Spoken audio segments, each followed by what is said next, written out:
My most highly anticipated show of the year has finally released. If you are a big fan of Dave Filoni's Star Wars, such as The Clone Wars, Star Wars Rebels, The Bad Batch, and Tales of the Jedi, then you'll be glad to know that this is the first live-action show that he is in full control of. And I'm a huge fan of Dave Filoni's storytelling. It is top-tier Star Wars, especially in The Clone Wars, which is my favorite Star Wars project of all time. So in this video, we are going to see just how well he did at translating his animated characters, planets, and everything else to live action. So let's start off with, well, Ahsoka. Rosario Dawson is back as the iconic character, and I gotta say, she pretty much immediately won me over with her debut in The Mandalorian Season 2, but she felt off in the first episode of her own show. Her movement seems to be off, and you can just tell that they are trying to convert her animated movements into live action, but it doesn't quite feel like a seamless transition. Not in the first episode at least, and it becomes pretty apparent that there are limitations to bringing her into live action. Ahsoka is very acrobatic and fast, and you can do that in animation, but in live action it seems to be more of a challenge, and she seems to be much slower here.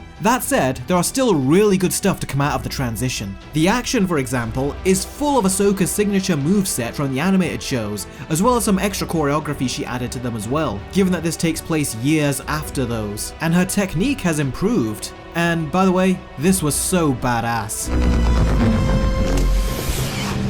Little awesome touches like this is what you would get in the Clone Wars and stuff, and it was so cool to see that in here. Next up we have Hera, who in live action was played by Mary Elizabeth Winstead, and I thought this when it was announced, I thought this when I saw her in the trailers, and I thought the same thing after watching her in the 2 episodes. She was completely miscast as Hera. Awful. Awful. Couldn't have gone worse. I mean, Hera is a very warm character who can be very strict when she wants to be. She is essentially the mother of the team, and Mary Elizabeth Winstead has absolutely no mother vibes to her performance. And I am absolutely puzzled as to why they chose her. Considering the heavy makeup and prosthetics that a character like this needs, I don't get why Dave Filoni didn't just hire the original voice of Hera, Vanessa Marshall, and get her to play the role. Is it because he thinks it will be distracting to have the real Hera and a different Ahsoka? In which case, have they considered just casting Ashley Eckstein as Ahsoka? Because she voiced Ahsoka in the animated show, and not having her voice really does take away a big part of Ahsoka's character. Honestly, the more I think about it, casting the original voice actors for these roles would have been the better choice, for these 2 characters at least. The best casting they did in the show was Clancy Brown, who voiced Ryder Azadi in Rebels, and they actually got him to play Ryder in live action, and that was awesome. He actually got me to smile whenever he was on screen, because it gave you the impact that you wanted from these characters in live action. And the other best casting was Sabine. I thought it was uncanny how much she looked just like the animated version. She has that snark, that confidence, and the nuance of her enunciation and alliteration was just like the voice actress from the show. But unfortunately, we didn't see any of the fear that Sabine has shown. If you've seen the Clone Wars and Rebels, then you will have seen these characters go through the entire range of emotions, and this Sabine has been very stone-faced, which I think is a big problem, because it makes the live-action characters feel more stiff when compared to the animation, and that is shocking to me. Also, they gave her an introduction scene which felt too bratty for what Sabine is. I mean, it was practically a copy and paste of what young Kirk did in Star Trek, and Sabine is supposed to be older and more mature, so this was weird to introduce her this way. It is clear when watching the first episode that all the actors are still trying and struggling to translate the character's movements from the animation to live action. This is most evident with Rosario Dawson constantly and awkwardly folding her arms. That kind of body language can be done in animation, but in real life, it is not as seamless or natural and comes off as stiff. Now, all the characters did much better in the second episode, so I think, kind of like a pair of new shoes, that it's just a matter of the actors breaking into their new roles. So the adaptation of the characters from animation to live action was hit and miss for me, so far at least.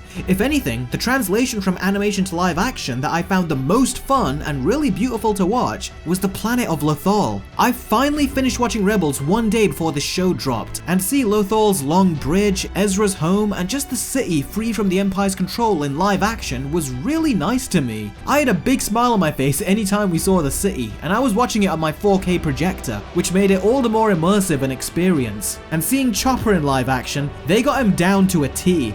In fact, his body language is even more expressive than it was in the animation at points too, which surprised me. And he even sounds the same, so Dave Filoni is still doing the voice, which is cool. And we also get the training droid voiced by David Tennant from the Clone Wars. I actually had to go back and look him up in the Clone Wars because I couldn't really remember him, but they very accurately got him down in live action as well. Many years I have been on this ship, teaching many a Jedi before you, and I will continue teaching many a Jedi after you.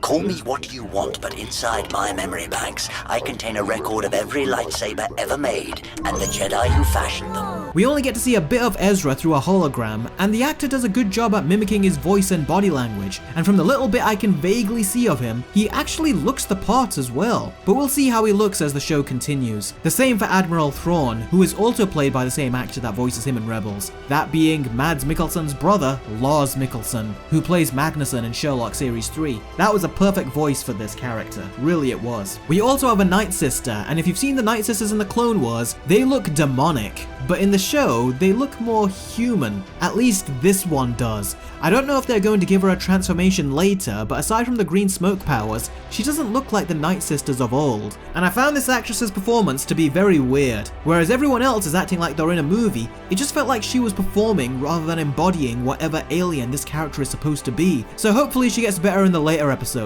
because she does not give off the same intimidating, mysterious, and all-knowing vibe that the Night Sisters have done in the past. And those are all the big comparisons I have for now. The only other thing of note is that the composer for the animated shows, Dave Filoni, brought him over and had him compose this show, which is absolutely awesome. This guy created Ahsoka's theme, and you hear it several times in these episodes, including the end credits, which is the same epic theme of hers that played in her episode of Tales of the Jedi, except it's done with the violin here. And this is one of those credit sequences that I will be watching all the way through every time they come up. So yeah, the show started to a bit of a rocky start, but the problems I had with the pacing in the first episode were mostly resolved in the second. In fact, I was shocked at how fast the second episode went by, considering how slow the first episode felt in points. It didn't even feel like 40 minutes to me. And for the first time, I am actually really looking forward to seeing the next episode of a Disney Plus show. So hopefully this show really sticks the landing. I mean, it's Dave Filoni after all, the king of Star Wars and the apprentice of George Lucas. And he's one of the few high-level people that remained loyal to George Lucas. So I have faith that he will deliver with this show, and if the directing and performances keep improving with each episode, like it did in episode 2, then I think we could be in for one hell of a great show.